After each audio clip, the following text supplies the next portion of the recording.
If you've been following evidence-based fitness, you probably feel confident about what works. You trust the research on protein, progressive overload, and calorie deficits.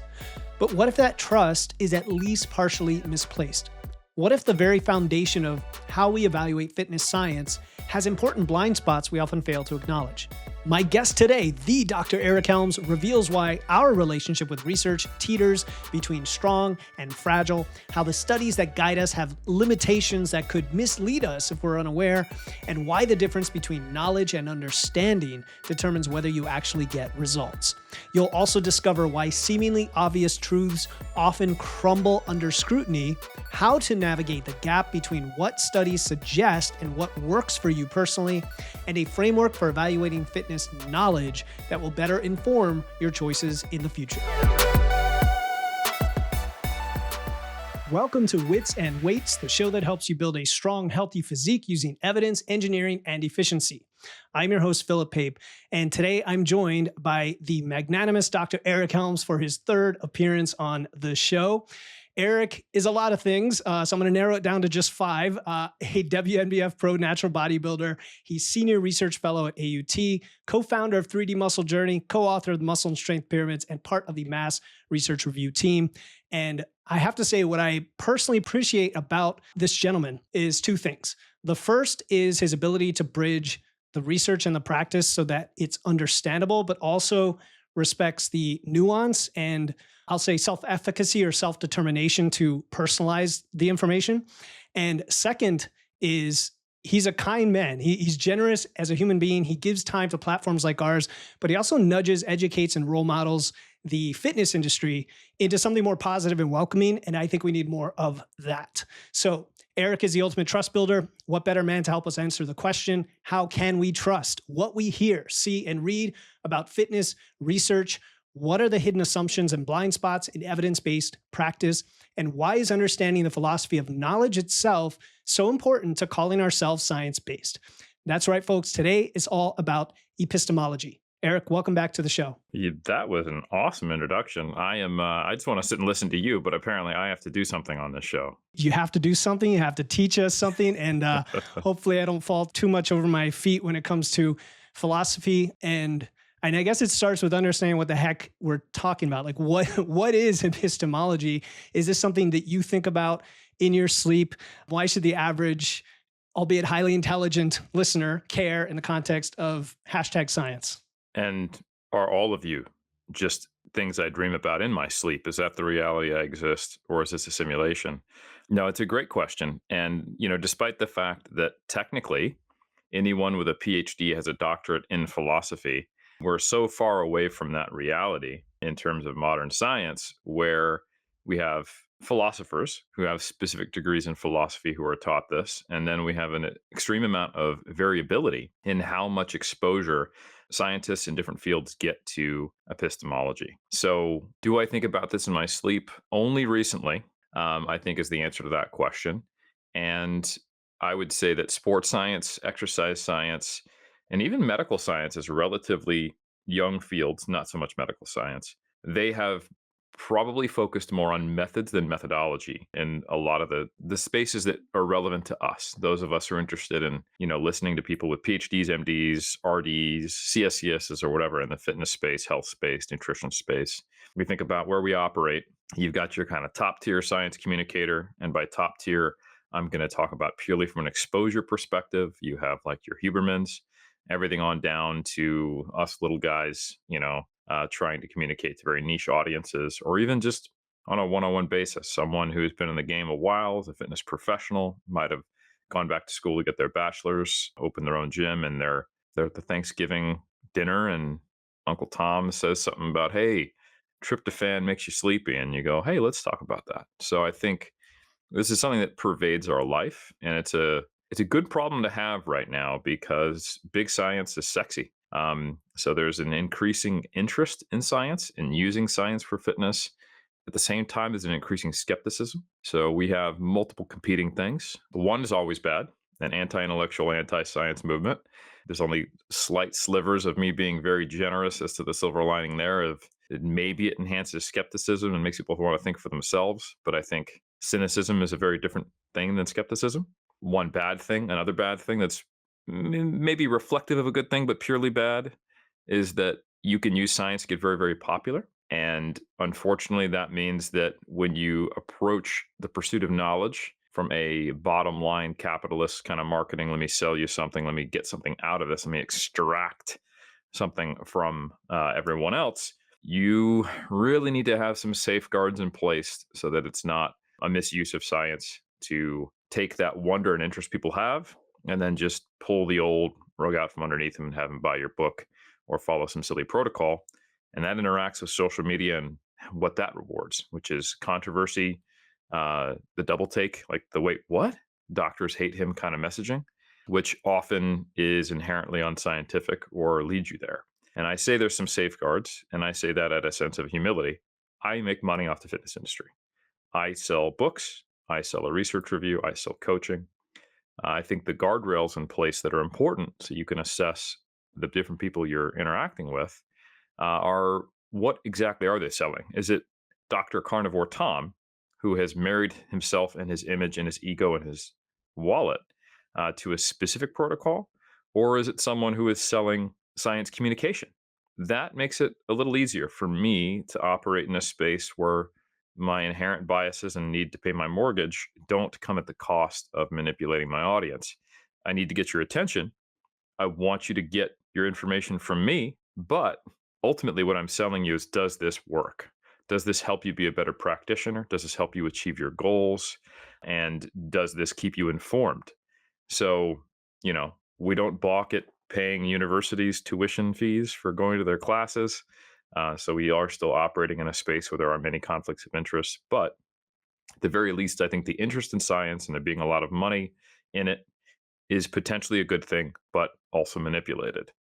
So, and the final thing, the third thing I said that's just good is, hey, people are interested in science, which is fantastic. It's a good time to be alive, but it is also a time where no longer are folks like myself operating as the people with a water bottle in the desert, giving fluids to those dehydrated because there's so little relevant science or access to it. And say a 2007, 8, or 9, when I first got into this space in 2025, we are all drowning and we're not sure whether we're, being nourished by hydration of accurate information or drowned in a sea of misinformation and sometimes disinformation. So that's my little preamble. But to understand that, the traditional methods that science communicators have used in our space of combating misinformation, disinformation, and pseudoscience are very short term whack a mole strategies. They are basically every time something pops up, I tell you, no, that's not right. It is the actually warrior.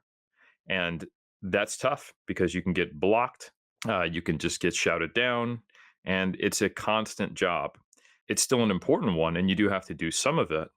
But to some degree, I think there is value in exactly what we're going to do on this podcast of teaching people how to learn. You got to learn how to learn so that they can go out into that wide world and figure out, how do I discern the difference between the pseudoscientists and the scientists?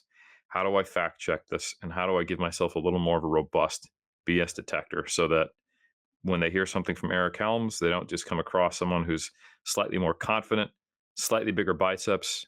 And I say slightly because it's hard to imagine. Maybe a second PhD or a more legitimate PhD or an MD, they're a double doctorate, and go, well, I'm going to take this appeal to authority more. And also, he did say something about a PubMed ID. I'm not going to go ahead and read that. So let's just go with it. And I think sometimes people in our space, and I'm almost done with this preamble, I swear to God, Philip, we throw up our hands. We go, listen, if you're not going to read the full text, if you're just going to read the abstract, then I can't help you. So I can tell you, I can give you the keys, but if someone else comes by and you're not willing to read the full text, then you're not evidence based.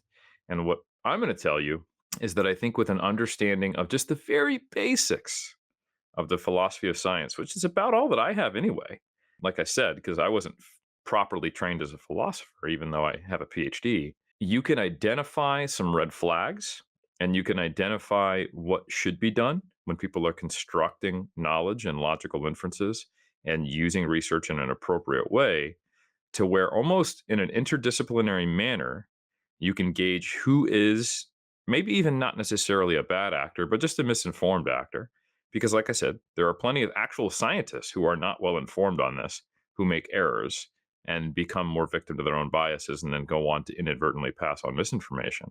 But there's also a lot of snake oil salesmen and women out there who are actively giving you the disinformation because it will help their bottom line either through ad revenue or directly selling you a protocol or a product. As a parent of two daughters who know way more about logical fallacies than I ever learned because my wife does a great job, they would have identified probably 8 of them in the examples that you gave about the pitfalls that I think we're going to learn some about today of what to look out for. Because we're not trying to transform the listener into a double PhD researcher, right? That's kind of what you're implying. And there's a sense of humility and self-efficacy here, self-awareness, just like in the fitness space where we're trying to, you come to this thinking there's a protocol and method that everybody follows. And then you realize, no, it depends. And at the end of the day, it's down to the, me and my ability to evaluate what's coming at me and make sense of it. I think of, when you said methods versus methodology, and you talked about the relative at the dinner table, having the chat about science, I feel like the more humility we have, the more humility we build in ourselves to where we realize we know less and less. And that's a good thing, because then it opens us up to more and more skepticism that I've found, to the point where I literally I almost want to hide in a hole and not answer anybody's question for fear of saying the wrong thing. So the way I structured this episode, we can go totally off track, but I was thinking we could tackle areas of epistemology and then kind of go off of that. But then you're welcome to take it wherever you want, Eric. So the first one that is just, I think maybe simpler to start with is depth, epistemic depth, which is knowledge versus understanding. And even I have a hard time making sense of this one. It sounds simple, deceptively simple, I guess. But I think of it as there are facts and I guess a priori facts that we say that are true. And that's a different part of epistemology. And then there are how we make sense of those, I guess, in context. But maybe I've got that wrong. What do we mean when we say knowledge versus understanding? Yeah, I think if I may reframe or redirect, I think perhaps a better way to start this is first, I think some people are like, well, what the hell is epistemology, right? So I think we probably want to get to a place where the listener has agreed with us on a certain view of the world, because it's very difficult to even talk about, and I don't think it's productive to talk about the ways of potentially viewing the ways the world could work or the ways we can get knowledge, because then we never really help the listener. I think they would just want to hide in that hole even deeper. But if maybe we can give a little bit of background on what ontology and epistemology are, just so they know what we're talking about. And then we get to, hey, in the hard sciences, which is not necessarily a superior thing to something like a sociology, but in the world we live in as fitness professionals, we're interested in physiology, behavior, and human-based research where we're actually testing hypotheses and looking at outcomes to therefore infer something we do in practice, which is rooted in empiricism. I think we have to understand what empiricism is, where it came from, why we use it, and to identify when people are making claims about what you should do, which stems naturally from empiricism, but they're not actually empiricists, and how that can essentially operate as an intentional or unintentional bait and switch. Are you good with that, Philip? I'm good with that. And empiricism, so we're going to be talking about, for example, objectivism versus subjectivism, or what we think of as truth. Yeah, I think we should probably want to get to like, which ontological commitment do we have and what epistemological commitment comes from that? And then how should that look when we see it in terms of just, you know what, this is the program you should follow, or you know what, this is what you do. So, and we can put that into some specific boxes. We'll simplify it. But I think there is a natural flow here if we want to talk about the end user, whether that end user is a personal trainer who wants to read research and then help Tom, or whether it's Tom. I think both can benefit from that structure. If you're okay with me kind of leading in that direction. Please lead it, because then I'll pull the threads from there. All right. So first off, I think epistemology follows naturally from ontology. And at a very high level, ontology is simply the question of what is there to know. So this is our basic understanding of how do we think about the nature of reality. So you could imagine that two different people who have a different view of the nature of reality could fundamentally disagree about, your ability to even know things about it, right? So I think we have to start with an acceptance that we believe in a formation of reality where we can know facts, like you were talking about. Because if we don't start there and we have to talk about that, we can get to this point where, well, how do you even know it's, like I was joking about, are you all just something I'm dreaming, The right? Matrix. Yep. Hmm. Exactly. So if we start with that, then we go, okay, well, once we have agreed upon a given nature of reality, that there are things that are knowable within it and that they can be, at least to some degree, objective. And then how do we access that? That is where we get to epistemology. So epistemology is, what can we understand and how can we understand it, given the reality that we've agreed upon is what we think is going on here. So there are several epistemological stances you can adopt, and there are way more than several, but I think it's useful to put them in a little more constrained boxes. So there is essentially objectivism and subjectivism to some degree. That's a decent place to start. And what we're basically saying there is, okay, is there an objective reality, or is it not objective? And an objective reality, what I mean by is that we think that if you had a God brain computer that could quantify every single atom and molecule in the universe, its current direction, position, and know everything about it, which of course is impossible because it would take more energy than there is in the universe to measure it, that we could therefore predict the next things that are happening. And if you manipulate one thing, something else happens. It's essentially a belief in cause and effect, right? If someone is not on board with that, carry on and good luck to you. So It's that also the is premise of the Foundation series. exactly right. Yeah. So yeah, great book if you want to dive in, and not quite as great show, but still good. So yeah. Anyway, so if we start there, then we go, okay, well, what kind of traditions can we access that? So, for example, three big boxes: positivism, constructivism, and critical realism.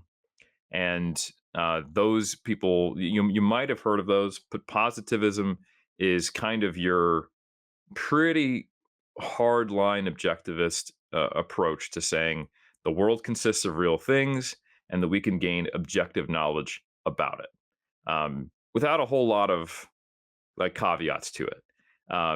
And I think probably a different view is constructivism, where it's saying like everything is constructed in our mind. There may or may not be an objective reality, and even if there was, we couldn't access it. So constructivists don't necessarily deny the existence of an external world, but they're highly skeptical as to the degree to which we can access it without influencing it, and that your perspective of reality is therefore inherently different than mine. And this is like, when you think about annoying debates between philosophers, if you're a pragmatic person that go nowhere, it's generally someone at the table is a constructivist. And I'm not saying it's a bad thing. I'm just saying it is what it is. And if you're someone who is like, so what do I do in the gym? It's like, well, is there even a gym? It's like, okay, stop it. So I'm being a little critical. Obviously, you're getting a hint at what is my stance, but I am not simply a positivist. I am probably what you would describe, and I think honestly most people would fall under the umbrella of critical realism, which is essentially saying there is an objective reality out there, and it can be accessed, but unfortunately, it's accessed through these flawed meat sacks that we operate through, called the human existence. So it is framed through our senses, the devices we use, and then it's interpreted and it's influenced by bias. And it is what it is. And it's kind of the blind men all touching an elephant. But maybe with the right approach, we can do some things that are useful. And I think you can take a pragmatic or even utilitarian approach and say, okay, well, if we care about outcomes, are we still like in a really rough spot where there's only a couple 100,000 of us around, and we're an ice age away from being on the extinction list of the many species that have tried to make it on Earth and are not here? Or have we succeeded as a species? And there's debates around that as well as to what defines success. But we have, at the very least, like an infectious disease, expanded and gone through the age of enlightenment. We have done a lot of useful things. We have new problems because of that. We might be damaging the planet.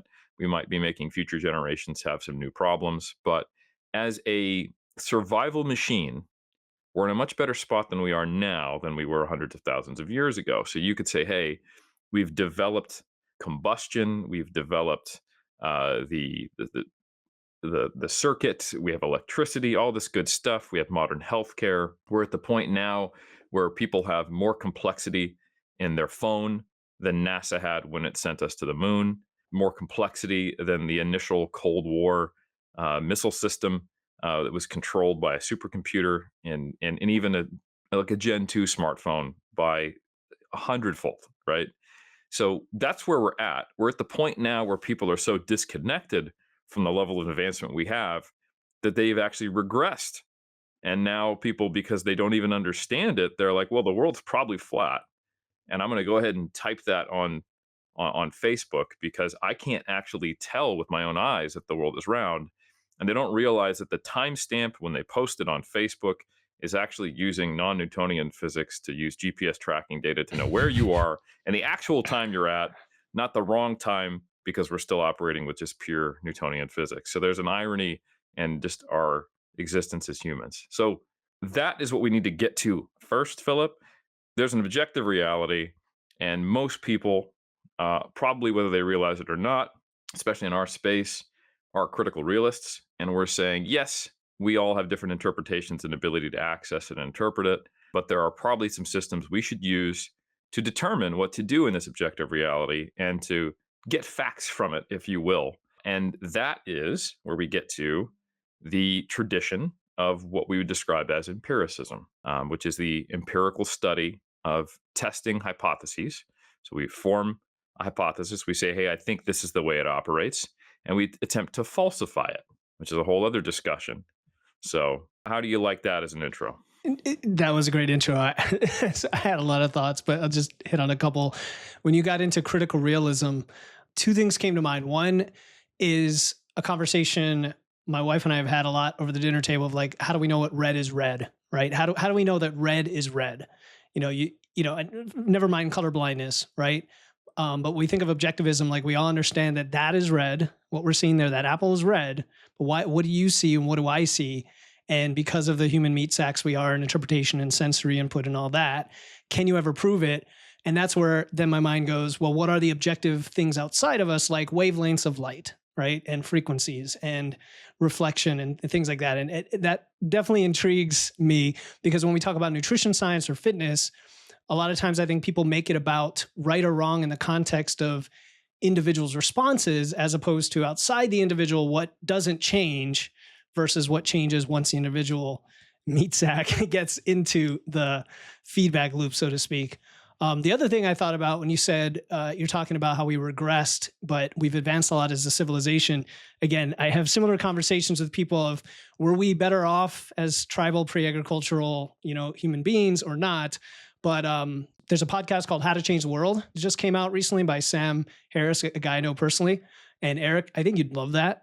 He actually is going to spend the next decade going through every major like class 9, class 10 invention of man in all of human history. I just thought of that just as an aside. So let's empiricism. So now it's the scientific method. I was thinking of my physics teacher in high school who taught us how in the Middle Ages, people would think that the trajectory of something thrown was half a parabola and then a straight vertical line. And it's before they had tested that. So anyway, go. Take that where you will. So that's one that I haven't been exposed to. But when I think of empiricism and where we were at beforehand, it kind of comes down to when we were, and it really stems from what can we measure, So like if we go to pre-empiricists, which is actually a long time ago, there was, empirical traditions before the Middle Ages in India. We're, in the West, we're a lot more informed as to like the empiricist debates that kind of most recently ended with, at least in the hard sciences, we're like, hey, we're going with Karl Popper. Like that's kind of where we got to is the closest thing to a consensus, which is by no means a consensus, but sufficient to create an entire field of quantitative research, which, by the way, quantitative just means that you can put numbers to something. Qualitative just means that you can't put numbers to it. It has to do with the human experience. What you said is, with your point with what is red, red is quantifiable if we look at wavelengths, but it is qualitative. Like, what number red is that? I don't know, but that is red, and knowing that that's a little bit different between people. So you use this information differently, and the qualitative experiences can inform quantitative and vice versa. So when we deal with human research, we are addressing both qualitative and quantitative frameworks. And critical realists are not pure quantitative researchers. It's very common in my field as a sports science and sports nutritionist, and in public health, to interview people to get their experiences, because that can help form a hypothesis. And if we can measure something, then we can see what's a way to have a better outcome. It's the whole discussion you'll hear in popular discussions of, well, what about the lived experience? Like, what does that mean? And without connecting with people's qualitative experiences, it's very easy to ask questions that you can quantify an answer to and provide information about that simply no one cares about, or that aren't useful. So that's kind of the link there. So you can't be committed to critical realism without acknowledging the value of the qualitative experiences of people, as well as needing to quantify what can and should be quantified to provide objective answers for at least the nature of a relationship, if not necessarily what to do on a day-to-day basis, but often what actually to do when you have a very specific question. So empiricism was something we could really only start doing once we had the ability to measure things. So if we think about like kind of the stereotype of the Greek traditions, and we think about some of the things they come up with, like the four humors explaining the way the body works, there's like bile and black acid and these four colors, and it's the mixture of them. It is a logically consistent, for the most part, set of rules that explains what we see sufficiently that our own biases allow it to operate for decades and even centuries, to where we go, yep, that's the way things work. So if we look at the history of medicine, basically until empiricism became a little more established and then rooted in medicine, people were doing some real effed up stuff to humans. Like, leeches, bloodletting, lead. There's a long list if you just want to see like why going to a hospital was just as much rolling the dice as just letting that disease carry itself out until about 1930, 1940, right? Bad times. It varies by region, it varies by the specific subfield, and there's a lot more complexity to it. But when you are operating in a space where you can't actually discern cause and effect, the subjective nature of reality takes hold, and humans can do some things that are less than ideal. But we also have to acknowledge that humans aren't so bad, because empiricism didn't come out of nowhere. We got to it from observation. So science is not this separate thing from us. It's just that the way we're built is not necessarily to always discern cause and effect. It is to survive. So we will accept things that are less efficient if it just allows us to pass on our genes. So if we don't want to walk around with existential dread, we're going to have certain biases. A good example is that if you're a hunter-gatherer in the forest and you hear a twig snap, you're going to be attuned to immediately thinking it's something dangerous first. And this is where negativity bias stems from, and why social media can be crippling. You get one negative comment, 100 positive comments. You focus on the negative, it drives you down, and then you become less effective.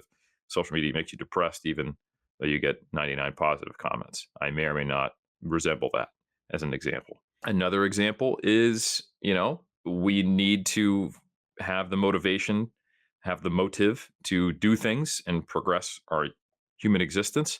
And you could argue that religion or a belief in God or something of that nature, and I'm not making a claim as to whether it's accurate or not, is important. Or why do anything, right? And of course, there are ways to have values and morals and be an atheist, and there's plenty of atheists who have lots of meaning in their lives. But that can lead to certain behaviors. We believe, based upon the observations with these limited subjective nature of our reality, that the sun comes up because I pray to the sun god. And we really shouldn't not pray to the sun god, because what if the sun doesn't come up? That's a big problem. And each time I pray to the sun god, the sun does come up. So therefore, praying to the sun god causes the sun to come up.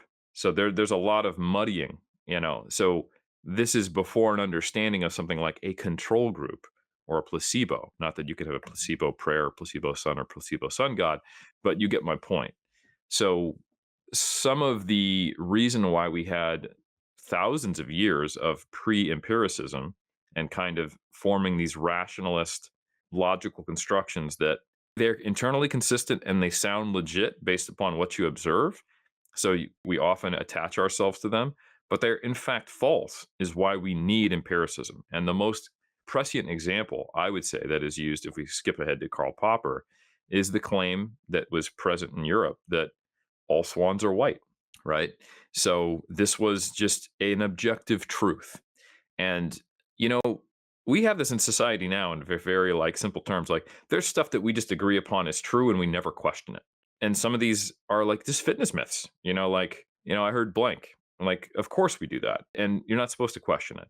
And a lot of times it's accurate. Sometimes it's semi-accurate. But this was one of those things. In Europe, they'd never seen a black swan because in Europe, there are no black swans. And it wasn't until colonialism continued, ships went out to Australia and they were like, huh, that's a black swan. And now all of a sudden, this objective truth, in quotes, is not true anymore. And you have to modify it and say all European swans are white, but some swans are black.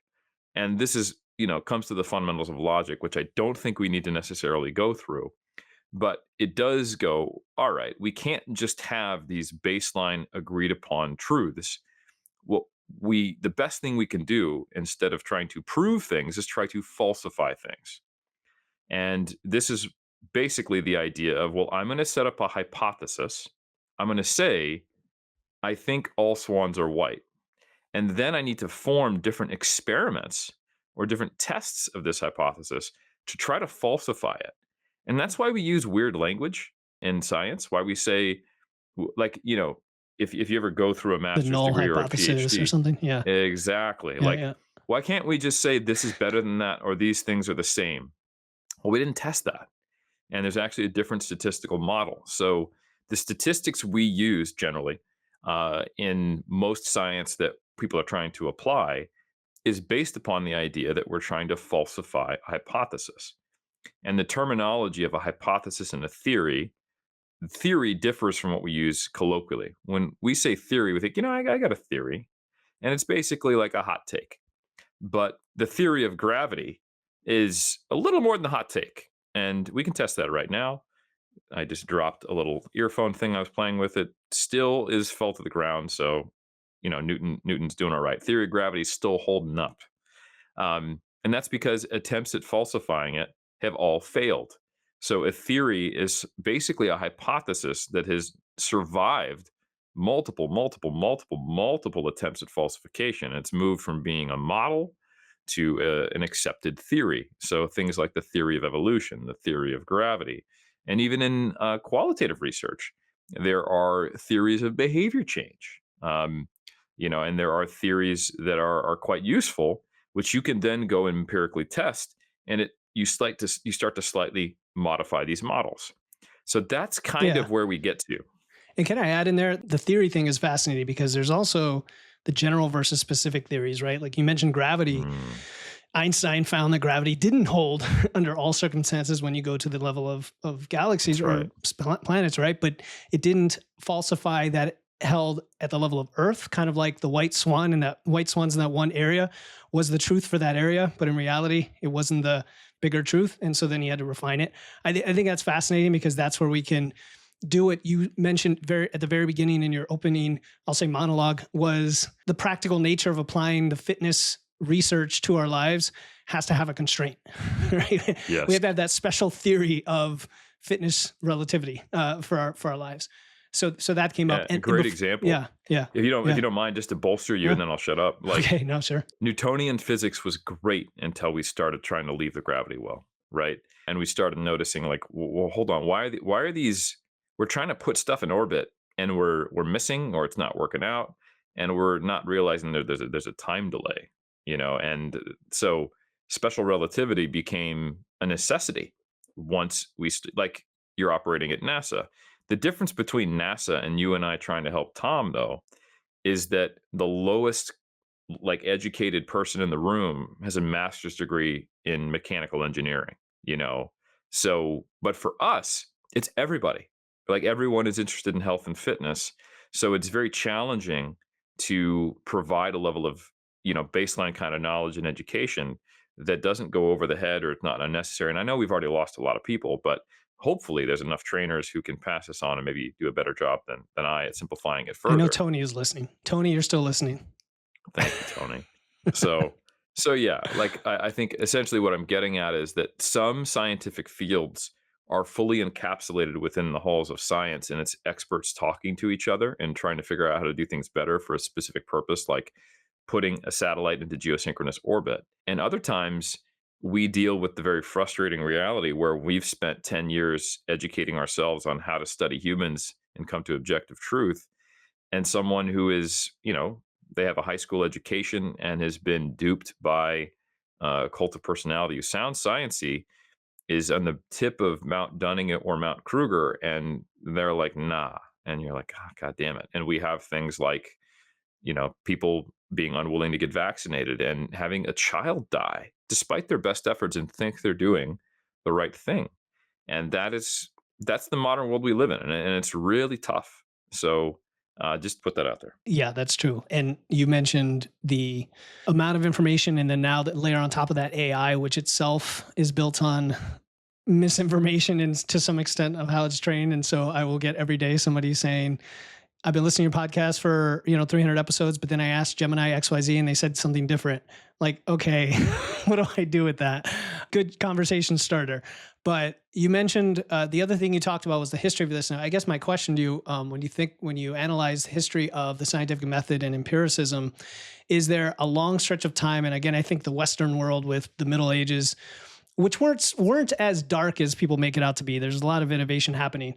But was it the power structures and the very things we're talking about that are still relevant today, like religion, the Catholic Church or whatever, that simply disincentivized or suppressed any progression in the use of empiricism, even though there are pockets of this always happening?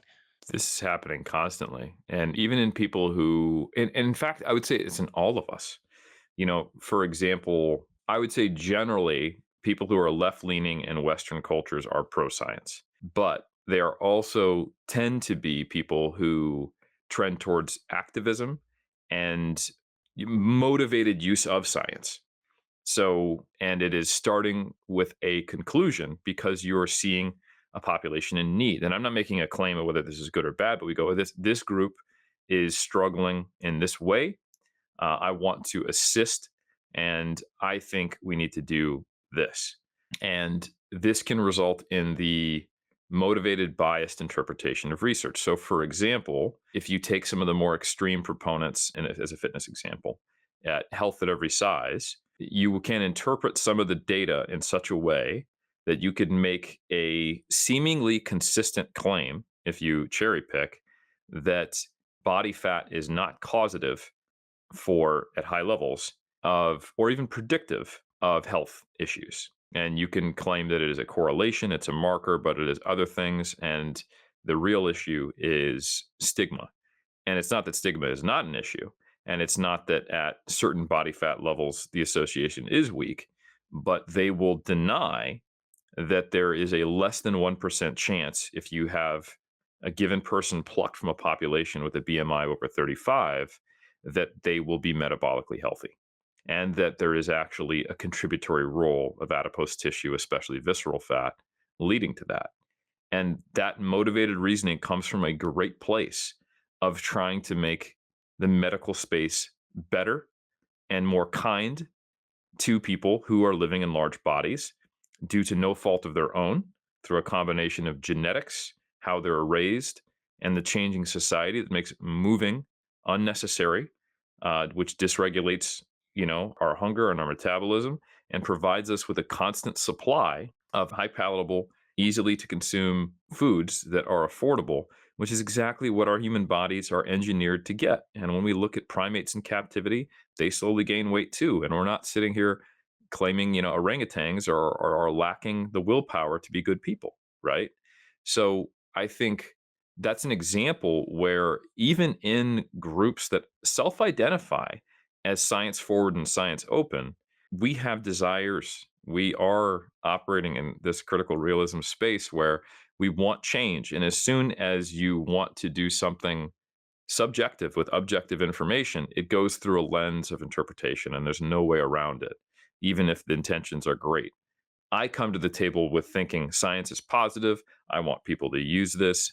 Empiricism is the best tool we have, all this stuff. But no matter how much I try to give people the best information, I am also starting with that premise. So any good, like if you really sit down like at a philosophy conference, everyone starts with like a positionality statement. Here's who I am, where I was born, what I believe, and here's what I bring to the table, so everyone can be, aware of your biases and your motivations and things like that.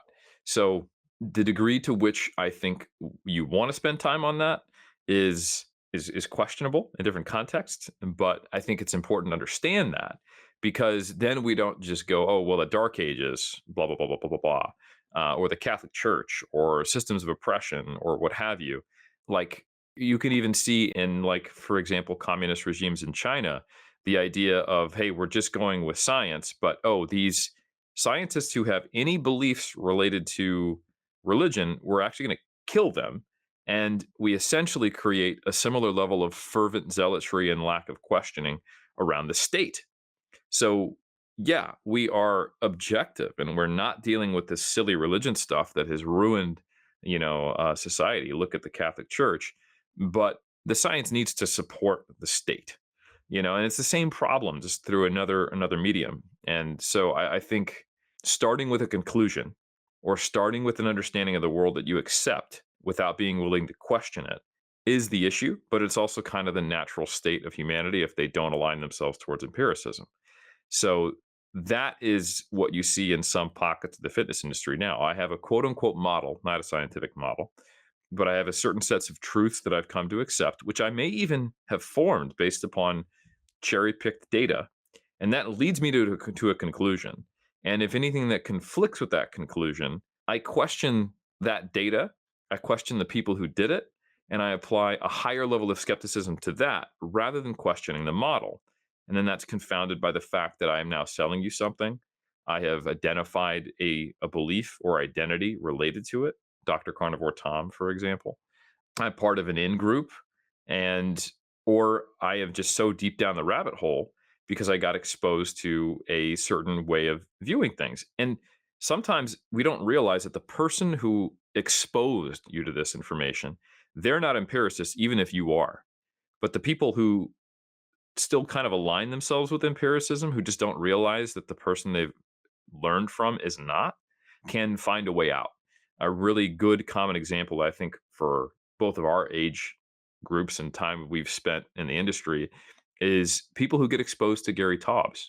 So Gary Taubes was one of the biggest proponents and growers of late stage, low carb, high fat diets, and investigative journalist, started with a belief and positioned people like Ansel Keys, positioned institutions like the World Health Organization, more modern, or just the Dietetic Association, or all of the Western countries, as having motivated reasonings for why they would villainize fat, industry connections, and then he would specifically take the research, which logically fit together if you ignore all other research, and could form a mechanism, could form an outcome, and it looked like someone who was an empiricist walking you through how it is actually carbohydrate and specifically sugar through the mechanism of insulin, which has led to obesity, and how power structures, like you said, have kept us in a state of unhealth. And it's logically consistent, but it's also incorrect. And you only know that not if you are necessarily questioning whether he's an empiricist or not, but if you actually look at the research and you go, well, is that all of it? Because in human research, we have a tremendous number of false positives, and we have to look at the overall body of data, and we have things like the hierarchy of evidence, and there's systems in place to address these biases so we don't just cherry pick our way to a false conclusion. So it appears to be empiricism, but it's not. And how does the average person address that? How do they deal with it? And then that comes to, well, let's take a look at the attempts at falsification and how do they respond to that? So there's almost these two things you have to do. You have to know this philosophy that we're getting at, and then you have to look at, okay, so a given paradigm, whether that's low carb ketogenic dieting, or that's a certain way of training, or that's a certain supplement, or a certain approach to menopause, how do they respond to attempts at falsification? Is there an immediate dismissal, safeguarding, siloing, and silencing critics? Or is there an openness and a relatively fluid shift in what you're recommended to do? And that is kind of what you have to do in the real world. Yeah, so we'll get into the hierarchies of evidence, but what came to mind was the hierarchies of skepticism when, especially you're new to the industry or just general population, you don't have many premises other than all the would be called, I guess, the illusion of obviousness or the justified but false beliefs that we talked about, where you just kind of grew up with them and they're in your brain rattling around until proven otherwise. And what you're saying is that, there's a lot of people doing the call outs and the hot takes where the criticism is not on the model or the evidence, it's on some other component or actor or institution or something like that. And then the average person, how do they know what to be skeptical of? Should they be skeptical of that person? Because on one hand, I could be hearing you say, well, don't just immediately attack the funder of the research, but should you at some point be skeptical of the funding of the funder of the research, right? And so you never quite know what to be skeptical of. So maybe, I don't know if the hierarchy of evidence allows us to do a step through or kind of start here and here's the flow chart. I just woke up today, babe in the woods, and I want to know what to eat and how much protein to get. And I have no idea. Where do I even begin, right? That's just one example. Where do we start? No, I think that's great. Yeah. I think one thing, I'm going to take a lateral step because it's really important, is that, and there's actually research on this. In modern times, especially with like the post-COVID era and conspiracy theories, there's a lot of things that masquerade as skepticism. And there's been some attempts to try to identify how can people with relatively high IQs who are relatively well educated in certain ways fall victim to conspiracy theories. And it's because of that motivated reasoning that we are all going to default to. And the fact that we don't necessarily train people in this type of thinking, empiricist thinking, right? And if there's can be a constellation of factors related to impulsive logical thinking and cynicism, which can actually be measured on a scale. And cynicism, which you can again measure on a validated scale in, say, social psychology, correlates pretty strongly with holding false beliefs, and gullibility, which you can also measure on a scale.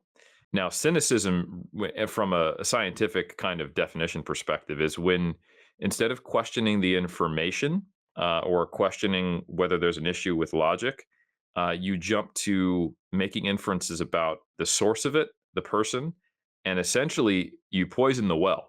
You don't go, oh, maybe we can add some additives to the water in this well to maybe get some fluids out of it, because there's no better option. This is a swamp over here. You go, no, the well has been trying to kill us for years. We need to drink from the swamp, right?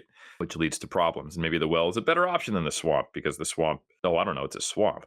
So that's kind of where we're getting at. So there's a lot of people who trend towards cynicism. And cynicism is not just about, are you kind of like a negative person, like cynical, like not that colloquial term, kind of like the colloquial theory version of it. It really does come down to a distrust of people, and it's an emotional response. So you can identify when you are being cynical versus when you are being skeptical, because skepticism comes from kind of you logically assessing something like, oh, A doesn't follow B, or sorry, B doesn't follow A, right? And instead of going, oh, I don't like that. So cynicism typically feels like defensiveness in an argument. You're loading your barrels before you fully consider what they say. You don't want what they're saying to be true, rather than you're trying to discern truth. So this is something that takes a little bit of self-awareness to identify. And it is something that you can come to knee-jerk, like the what about, you know? What about is different than going, okay, so if that was true, what else would be true? And how could this not be true, you know? So what you're trained to do as a scientist, and ideally what you want to do in the real world, is you question the beliefs you hold and you figure out, how could I figure out if I'm wrong? Not how do I search for the evidence which proves that I'm right? because you will be able to find the evidence that proves you're right. That's what we're built for after millions of years of evolution. You can maintain that belief. You can have a selective interpretation and even acknowledgement of the existence of the evidence available to you. So instead, the only way, truly the only way to get around that bias is to look for ways in which you could be wrong. And skepticism gets you closer to that. Cynicism pushes you further away. And it's an opportunity for your ego, your existential desire to hold on to your identity or your understanding of the world, which feels safe, to go, right, I don't have to change or threaten that. I don't have to be open to a threat, which, we're not a big fan of as a survival machine. I can shut that down. If I'm cynical of that source of information, like the entire apparatus of science, cool, then I can just go with, I think the world is flat, and I've closed myself off to that avenue. So I think we have to start there. Is that we don't Yeah, it have to makes dive sense. down that rabbit hole, but it's important. No, it does. A friend of mine and I were having a conversation just recently about the God gene, the God delusion, I think it's called, by Richard Mm, Dawkins. The theory yeah. that tribalism and religion could be a genetic advantage from the past, where tribalism. We know that the other is kept out, and now we protect our group. And I was trying to go back and forth with him about the conspiracy theory mind today, and is that the same thing? Is that the same kind of thought, or is it different? And you're talking about cynicism here, and I'm not going to ask you to suggest whether it's genetic or not, but is it the same, or are there differences? Because I feel like one is about a long held belief as a group, and another is a mindset of being open to these crazy ideas and then holding on to them falsely. I don't know. That makes sense. Yeah, I think they operate in the same constellation. There are going to be certain people, whether it's genetic, epigenetic, or the way they're raised culturally, who are more predisposed to this and more likely to pass it on.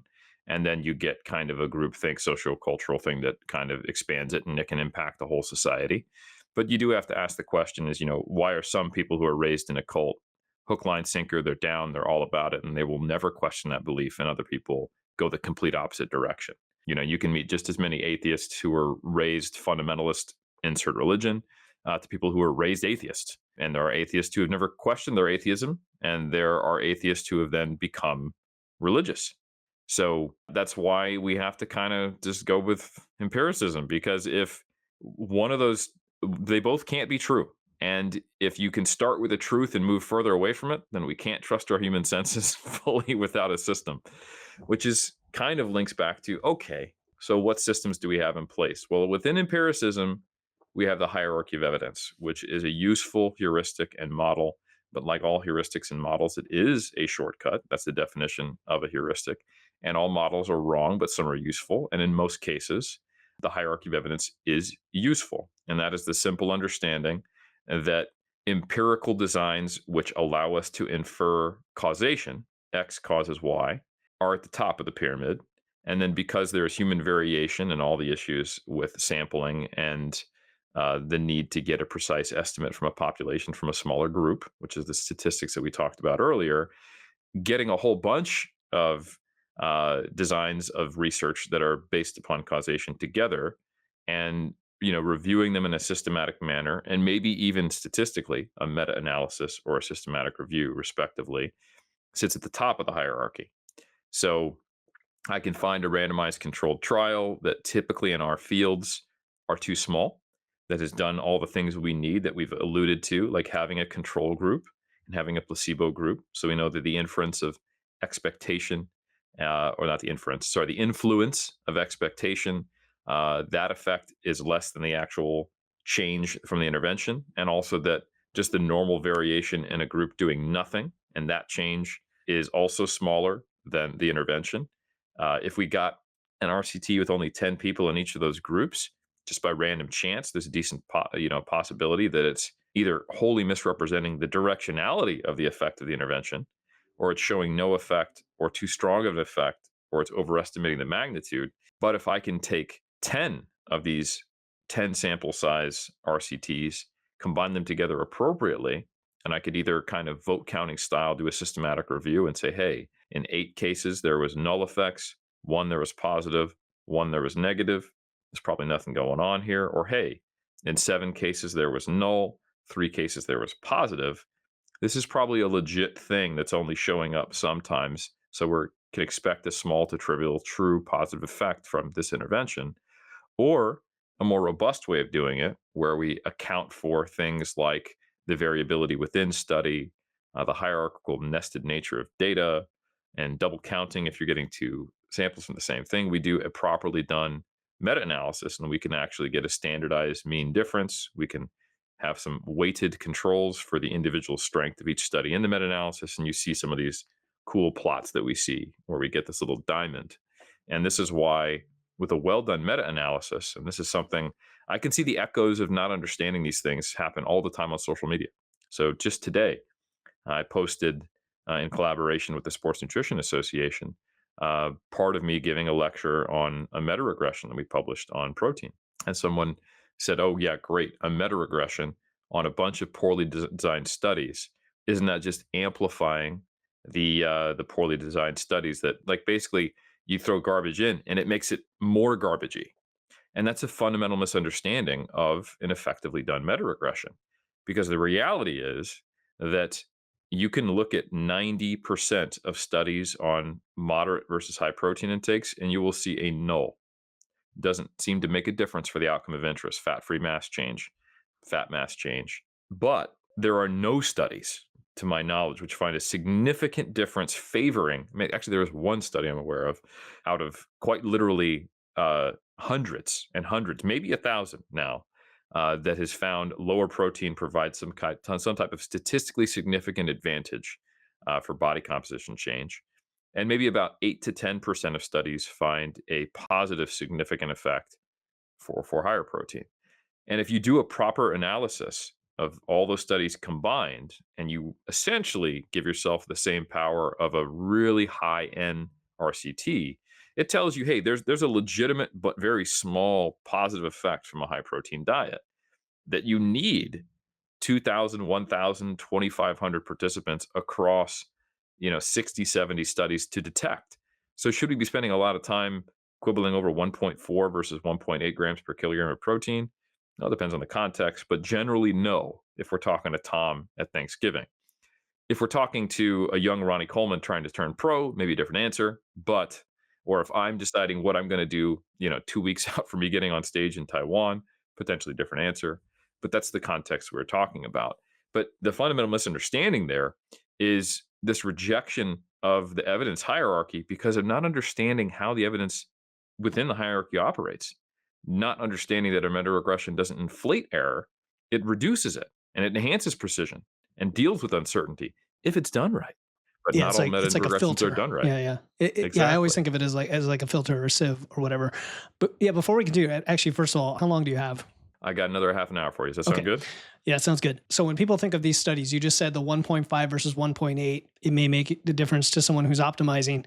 That raises the question a lot of people have, and how do you communicate this as a science communicator, but cause and effect in general from these studies? Even if you do see an effect, you're calculating over a sample, you're coming up with usually a curve, right? Like a normal curve with a mean. How is that useful to me? It's kind of the question of, are we coming up with a new box of constraint, a constrained box of the effect, and that's the usefulness, knowing that an individual falls somewhere within that? Is that the usefulness of it? You know what I mean? That's what comes up in people's mind. It's like, well, what about just me doing it myself and having the most direct evidence possible? It's anecdotal, but it's me. And where does all that fall in the hierarchy? That's a great question. So essentially, when you are trying to provide information that's useful from some of these big ticket items at the top of the hierarchy, either your well done RCTs, meta analyses, systematic reviews, or if there's not a systematic review or meta analysis, your kind of own subjective interpretation of the 5 or 6 RCTs you got, or the one RCT you've got, you have to sort of, as a science communicator or a trainer, anticipate the errors people will make when you then give them a new heuristic based upon that. So the common one that we have in our space is, yeah, higher protein diets are better. And then people trend towards higher protein diets, do all the effect I see in that study, and more is better. And they assume a univariate linear relationship because that's an easy thing to conceptualize.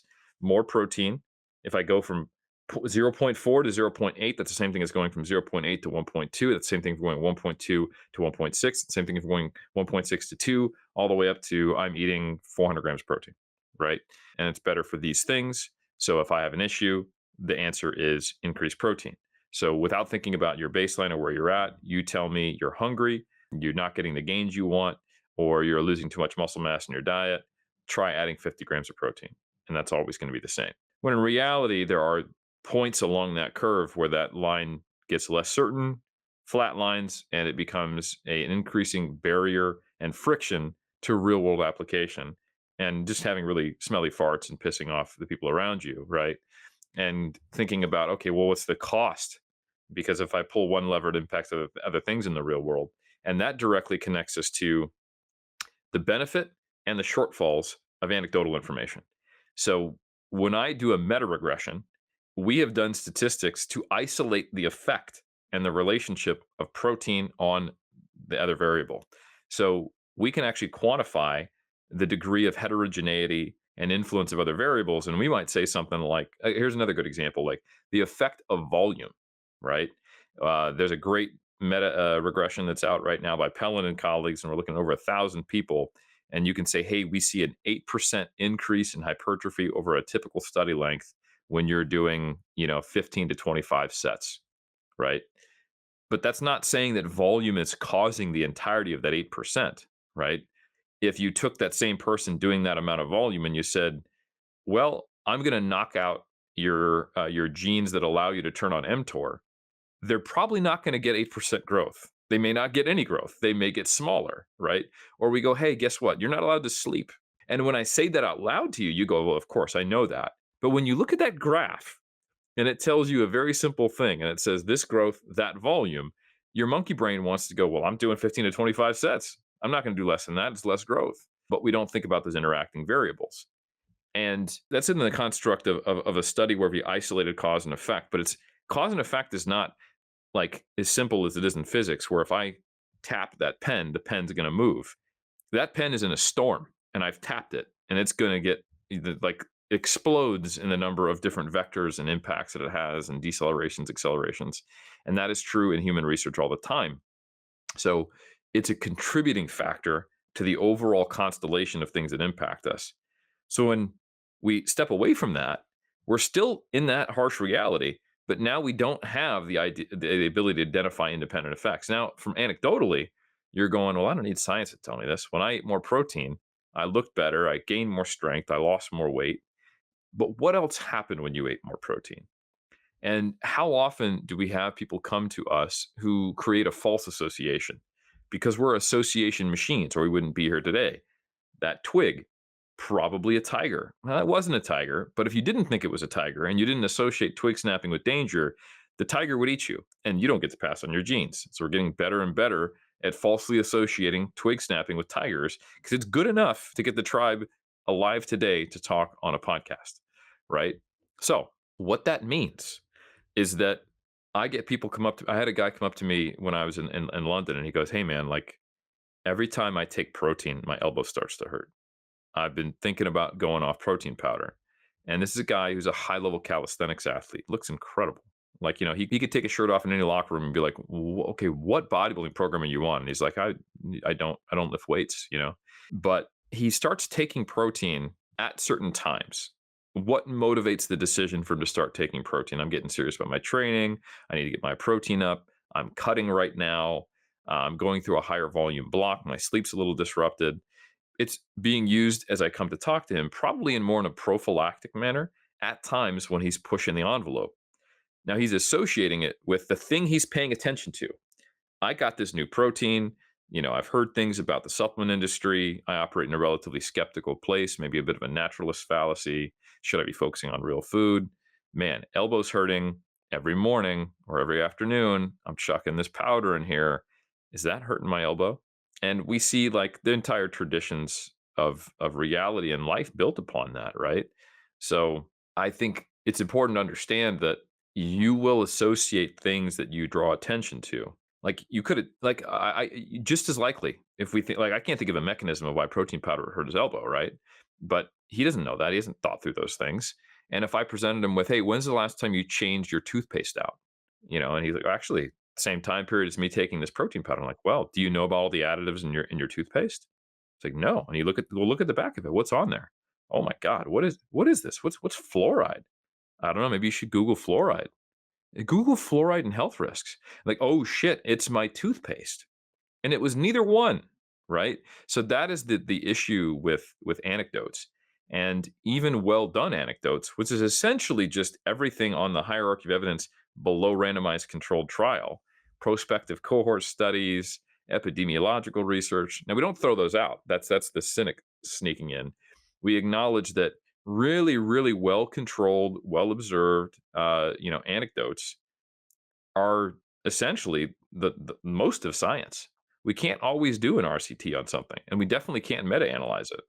There's a classic meta-analysis on the use of parachutes, which shows you how even the heuristic of evidence-based practice can be taken too far to absurdity. And it states we could find no randomized controlled trials on the use of parachutes, and therefore the recommendation to use parachutes when jumping out of planes is not evidence-based, and we should question their utility in skydiving. And it was literally published just to prove this point of saying, hey, like, and we see this all the time in terms of our field now. You want cholesterol to not be associated with negative heart health. You want saturated fat to not be associated with it. Give me the RCT where you experimentally gave people high cholesterol and high fat diets that they followed in a metabolic chamber until they died. And then let's see who died first. And you're like, oh, wait, you want the 30-year metabolic ward 1,000-person RCT? That's not a thing. The best thing I can give you is what happened to cholesterol and blood pressure over an 8 to 12 or maybe 6-month study. And then what happens if I do a large-scale epidemiological prospective cohort study where I sample people and give them food frequency questionnaires and then follow up with them 20, 30 years later and look at the odds ratios of dying. And then I do some statistical controls on smoking, obesity, socioeconomic status, environmental stuff, and everything I could think of, and see if both of those kind of give us an inference of what's in the middle. But the thing about this heuristic is I can say that and you go, oh, that makes sense. But then also later in some part of this conversation, I'm going to say, hey, if someone is saying, hey, cortisol is a stress hormone and therefore you shouldn't train fasted as a menopausal woman because of X, Y, and Z, and they have this long mechanistic explanation and they talk you out of certain ways of training or eating. And I go, well, you should just focus on outcome studies. Like if they're telling you that fasted training is going to harm body composition, well, then you want to look at studies with the outcome body composition. And that's true. But in the context of public health nutrition, it's not true because we cannot have that evidence. So even an accurate heuristic, a useful model that we have established and has been well established and accepted since the 90s with Sackett, who ported over evidence-based, or that where we took evidence-based medicine and ported over to evidence-based practice and strength conditioning and nutrition, it is not always true. So a big part of the evidence-based hierarchy is that you have to use the best available evidence. And then you have to scale your confidence, your precision, and your specific claims to the best available evidence. So many times we have to operate and we have to make decisions in absence of an RCT, in absence of a systematic review, in absence of a meta-regression or meta-analysis, and even in absence of anything except observational data or short-term non-outcome based RCTs, and then observational epidemiological research, which is basically the whole of public health. But if you don't accept that, or if you manipulate that, or if you're not fully aware of those nuances, you can be operating where you felt like, hey, no, Helms told me I need to focus on outcomes. Therefore, I'm not buying this whole cholesterol, saturated fat link to heart health, because show me the RCTs, show me the outcome data. I want to see the RCT where you killed more people by feeding them, this certain diet over 30 years. So it's complex. Before I started working with Philip, I had been trying to lose weight and was really struggling with consistency. But from the very beginning, Philip took the time to listen to me and understand my goals. He taught me the importance of fueling my body with the right foods to optimize my training in the gym, and I lost 20 pounds. More importantly, I gained self-confidence. What sets Philip apart is the personal connection. He supported and encouraged me every step of the way. So if you're looking for a coach who cares about your journey as much as you do, I highly recommend Philip Pape. Yeah, it makes my head hurt because it's what I see every day happening on social media with the cherry picking and the use of studies as ammunition almost, and then the cynicism that we talked about as well. So I did have one follow up on anecdotes, and that is, well, kind of two. One is, where does the N=1, where does the individual come in terms of not the example you said where we're finding causation where it doesn't exist, so much as incorporating what does exist and is understood to be the best available evidence, and then pivoting from there into refining it for you. That's where I'm coming from. And then also, a totally different question is, do we use anecdote predominantly for these hypotheses today, or are a lot of the hypotheses we come up with in nutrition science built upon well-established science, if that makes sense? Good questions. And I'm going to tackle the first one. Very different. Yeah. So no, but they're related. So the first one is basically, well, how do we use this on an individual basis? The trainer's going, okay, this has been great, guys. I hung with you, but I'm going to go train my clients on Monday through Friday. What do I do? And that is basically the question of what is the best available evidence. And the best available evidence depends upon your application. If I'm going to be writing a position stand in the Journal of the International Society of Sports Nutrition on broadly what should bodybuilders do, and by the way, that's on the way, so check that out, coming to a peer-reviewed publication near you. The best available evidence is going to be RCTs, meta-regressions, and meta-analyses, right? And a trainer, though, who is going to be training Tom, who wants to do his first show, apparently your uncle really took your advice seriously at Thanksgiving last year. Good job, Tom. The best available evidence on what you should do when you hit a fat loss stall is not a meta-regression, meta-analysis, or RCT. It might be informed by those general principles, but it is looking at the best anecdotal data you can get from them. And I think that's where a lot of people slip up because it can easily become, hey, that worked for me. But that's okay. So long as it's done in a responsible, well-controlled manner, you're not changing 6 things at a time, and it's not coming from a heavily motivated position where, I believe only low-carb diets can people shredded. So I've tried everything. Well, except, of course, the thing I accept could not possibly be true of trying to have carbohydrates, that's an example. But if you are operating with the right philosophical stance and you don't have a tremendous number of strongly held beliefs that are not informed by good data, then well-reasoned anecdotes that are informed by the principles and relationships we see in the data are the background to the decisions we make. So for example, instead of going 15 to 25 sets based upon the Pellin meta-regression should produce 8% hypertrophy within my client. My client stalled. I've looked at a lot of their nutritional factors, sleep. They want to make more progress by next year. What can I do to turn up the rate of progress? Well, they're only doing 10 sets per muscle group per week, and they have the time to do more.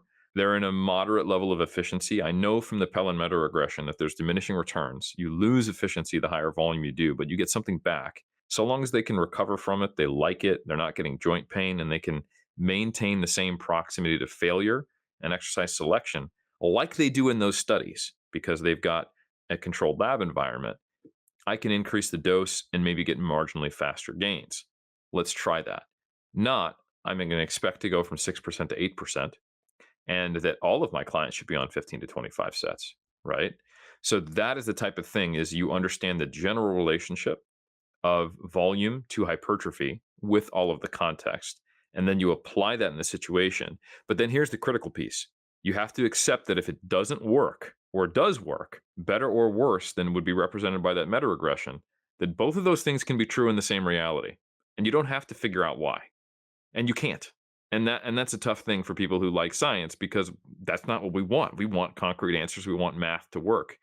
But probabilities are a type of math that people who actually like math don't like. Which is, like you'd start talking about quantum states and some of the fuzzy math we don't fully understand to someone who just really, really likes things to make sense. And they're like, that's not fucking math, pardon my French. So I think that's where people struggle with it. They go, well, when I reduced volume, I got better gains. So Pellin's meta-regression is nonsense. And you go, okay, hold on. So you saw in yourself, in an uncontrolled environment, something that did not match up with 35 studies across 1,000 individuals in multiple labs, a properly done meta-regression, and you're rejecting that, but accepting your own reality. And that is, as much as you think you're being rational, you're assuming that your reality is fundamentally different or more valued. It's more relevant and it should be what you go with, but you don't reject the meta regression. You don't assume those 1,000 people aren't real because that's actually what you're doing. And it's easier for me to do that because I've ran these studies. I've seen the 15 people come in and I've put an ultrasound on them and watched what happens. I've made them go to failure. I've prescribed different training protocols to different people. So to me, I have my monkey brain connected to it, and it's easier to go, well, for whatever reason, I don't know. I'm not even going to venture a guess. I could if I was your coach, and we would try to figure out what was the bottleneck to why volume didn't go the way we wanted. But I'm not going to reject the relationship. I'm just going to go, okay, well, for whatever reason, kind of your cap to a benefit is 10 sets. 15 sets didn't go well. Back to the drawing board. Not, let me throw out drawing boards because science is bullshit, and I'm going to now follow a Mike Menser approach or something like that. Yeah. So I think that's where a lot of people get stuck. So you need to be able to hold two realities, that there is a relationship that's out there, but it is describing an average, a mean. And it's not that we're all special snowflakes. It's just that isolated effect that like I said, only 80%, that 80% of the relationship between hypertrophy and volume is not related to volume. It's related to all the other things that volume sits in the background. It's something you have to hold on to hold those two things together. So I guess what I'm saying, to summarize it really simply, Philip, is that the best available evidence, once you've understood these principles and relationships, is the anecdotal realities and the changes on the ground. But it is fundamentally flawed as well, and you need to stay up to date with both. Because this tells you what levers you can pull and what it should do, but it doesn't matter if it should do this or shouldn't do that and something else happens in the real world, because that's the only data that matters once it comes down to coaching people. Yeah, I think it's actually very helpful, and it goes back to objectivism, that if you do something and get a result that is vastly different from what you now accept as an empiricist is the best available evidence, that's a really good data point because of that deviation, to then put you on a different path with your detective skills, or if you have a coach helping you out. That's what I get out of that. And like you said, the special snowflake thing is important too, because I think people confound being different with being uniquely special, completely separate from any human that ever existed, right? Which are two different concepts. So I like that. And I was also kind of laughing in my head because when someone asked me, what should I do, or what number should this be, more and more my answer is, try this and get back to me, because I just don't know. Yeah. Let's experiment. Let's eat that banana now before you work out and see what happens. Can I give you an example Yeah. of how I think one should deal with this when they're presented with things that don't seem to make sense? I remember being asked by Ian McCarthy way back in 2012 why I thought diet breaks and refeeds seemed to work in our clients. And I was on a podcast with him. And those who don't know, this is old school kind of evidence-based stuff in the YouTube, Facebook era. Ian McCarthy was someone who was promoting evidence-based practice. So was I. It was early days for me in my journey, but late enough that I kind of understood some of the things we were talking about, maybe less explicitly, but more implicitly ingrained. And the data on refeeds and diet breaks was highly mechanistic, highly speculative. And the narrative around it was you get a metabolic boost and you can eat more, but lose weight faster. And that wasn't quite what we were seeing. But generally, we were seeing that when we would use refeeds and diet breaks, we get better outcomes, more consistent fat loss, and people looking better on stage. And the cost was it takes a little longer. You have to start a little earlier, but net benefit pretty large. And the experiential effect of, if I could predict what would happen in the research, if we did a whole bunch of studies on physique competitors using diet breaks and refeeds, which we still don't have, by the way. We have it on athletic populations, and there's like 4 studies. It's more, but it's really not what we would need to confirm our anecdotal observations. Was, man, this thing has a moderate to large effect on multiple outcomes of interest, but primarily body composition change. And it seems to make the process easier as well. Like, whoa, that's a huge win. And, and Ian asked me like, well, but how? And my response was, I don't know. And I think that is I'm proud of myself looking back then because I could have said something hand wavy about the impact of leptin and downstream regulation of metabolic rate, or the inability of us to measure the actual true energy expenditure change because we're just measuring BMR or resting energy quotient and not the effect of NEAT. And maybe you do get this energy boosting advantage, which I would say now, based upon the data we have, we know is probably not true. I would have been wrong. I would have been hand waving. I would have been selling you a sexy story. I would have been leaning into my desire to have an understanding of why is the thing I'm doing working, and constructing a logically consistent, potentially true outcome that people would have latched onto because I'm Eric Helms. And I've got the anecdotal proof. And, we're good coaches and I've seen it work on myself. And now I've created a greater level of bullshit that has to be disentangled once the data comes out, and more of a placebo effect and tribalism around this approach, and a belief that that is good. And then people who are harder to teach this kind of thing that we're talking about on this podcast later. But instead, I was, again, give myself a little bit of the pat on the back. I said, I don't know. This seems to work, and I'm okay with that. And I'm not claiming that it's some metabolic effect or advantage, because it's probably not that, but something else is happening.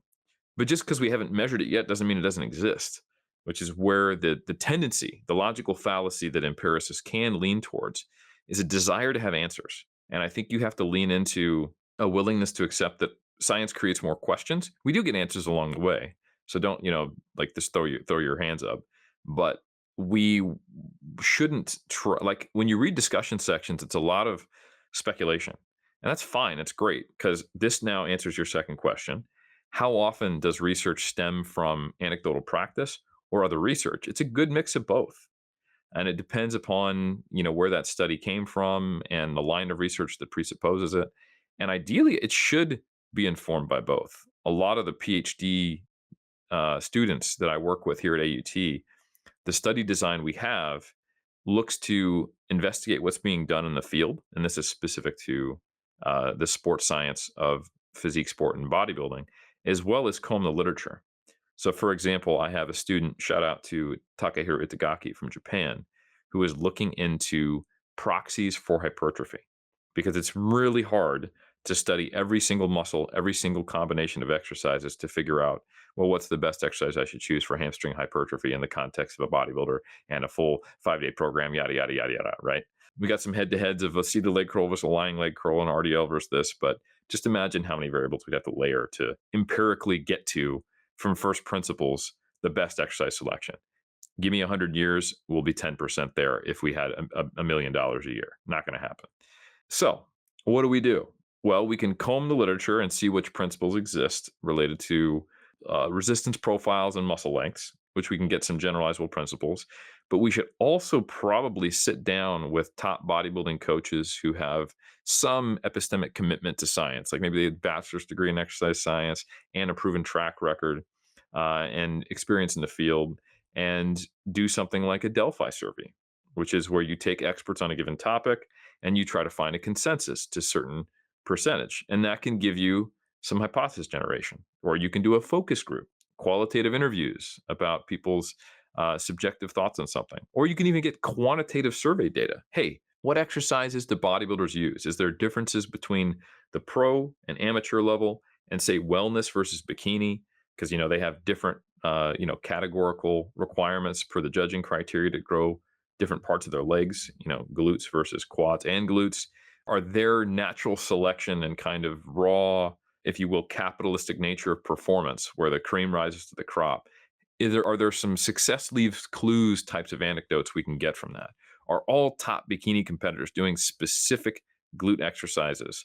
Are all top wellness competitors doing specific quadricep exercises? Let's put that in the mix. Let's form a hypothesis based upon, a scoping review of the literature, and we identify the gaps, but also what could infer exercise selection, as well as top coaches and top athletes. What are they doing? And if the Venn diagram crosses in those two places, that's a strong hypothesis. But if they don't converge at all, interesting. This is understudied, or maybe it's based upon traditionalism and people are ignoring the science, or there's a lack of access to the science. So even that process can give you a hint about where you should go next. And that is literally what we do. So we have Takahiro is doing an e-Delphi study, and he's also done a scoping review to try to inform which proxies should we look at to infer hypertrophy long term.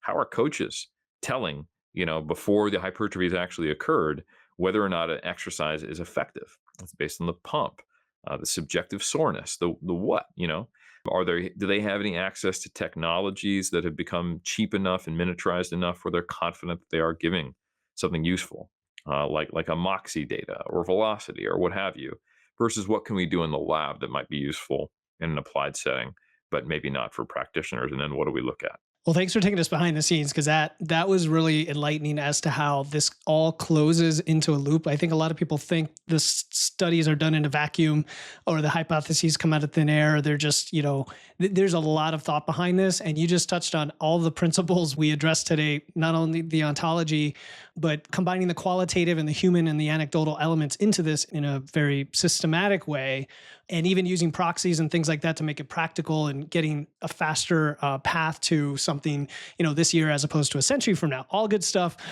What I want to close with, because we're low on time, is of all the resources available out there and podcasts and like mass, is there one thing that the listener can go to next that would help them start developing or training their epistemic thinking kind of in a very accessible way? Anything come to mind? Yeah, selfishly, and this is where maybe, because I sell information, you go back to what I was saying before. It's like, well, can I trust Eric that he is the best person to teach me to learn how to learn? I think I am. I may not be, but I certainly am motivated to tell you to check out Mass Research Review, because we don't only just review the research on a monthly basis. That's the principal thing you'll get in the PDF or the online issue. What's pretty sick in the last month and how do you apply it? But we also have a guide to interpreting research and a guide to interpreting statistics, which is specifically built to teach you this stuff. And I include a healthy dose of not just here's what you should do, like bottom line it for me, or a healthy dose of whack-a-mole, which I have to do. I always include how to think better. So just as an example, a few issues back, I wrote a whole piece on whether or not the eccentric is a waste for hypertrophy. It's just a fatigue generating thing that if ideally we could remove it from exercise, you'd be better. And I could have made it a freaking 4-sentence article like, hey, here's the most recent meta-analysis and 20 other, meta-science studies that show it's either neutral or positive, including the eccentric. This is wrong. Kill this baby in the crib. Instead, I went down a rabbit hole and talked about Karl Popper and empiricism and how do we know what we know? And, like when you should question a model, what is a model and what is theory? And I talked about the meta-analysis. So we try to upskill our readers in not only the access to data that they have, but also their ability to interpret it over time. So they become less and less reliant on us and just going, well, I have no idea, but what does Mass think?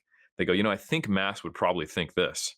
And they are able to extend beyond the walls of what we can cover, because we're only covering 8 to 9 topics in each issue. And we are combing through hundreds of pieces of research that come out each month, which is only about 10% of all the research that comes out in our field. So there's a lot of information out there. So that's the first thing I would say. And the second thing I would say is, more generally, if you want something less biased, the most accessible, least likely to be wrong piece of information that you can approach are systematic reviews in high impact journals, or what we call Q1 or Q2 journals, or position stands that are done in the same manner as a systematic review from large organizations where they poll the experts. So you have experts identifying other experts and using a systematic approach to give you a qualitative interpretation rather than a meta-analysis, which could be done wrong. Or even if it is done right or wrong, you have no idea how to do that unless you have a degree in stats. These are at the top of the evidence hierarchy. And if you kind of use those few precepts I said, so you go into a Google Scholar, is this thing been cited once or has it been cited 100 times? Check out Google, the journal, and say, what's its impact factor? In our field, if it's a number over 2 or 3, great. Then that's kind of like the mid-range of an impact factor. Is it PubMed indexed? That's a good sign. So if you get a PubMed indexed, cited a lot, obviously it was published last week, it won't be cited a lot, but well cited, high impact journal, systematic review, scoping review, umbrella review, those type of things, but not a narrative review or a position stand. It's like, say, for example, the Journal of the International Society of Nutrition, the American College of Sports Medicine, the National Strength and Conditioning Association. These are all evidence-based organizations that actually have peer-reviewed journals attached to them, and researchers and academics and practitioners working in concert, typically people are both, trying to give practical guidance for people working directly with humans in sport, fitness, health, who are trying to get to the best, outcome. Those are the least likely things to be wrong. And even when they are wrong, it is a matter of degree, or it's just being too conservative. Like if you were to follow the 2009 ACSM guidelines for resistance training, you would definitely get bigger, faster, stronger, right? Are they slightly off compared to what we would do in 2025? Yes, but not to the point where it doesn't work. So for utilitarians, great way to go. And like I said, you don't need to have a statistics degree. So those are kind of my two parallel recommendations as far as where people want to go if they want to try to get good info.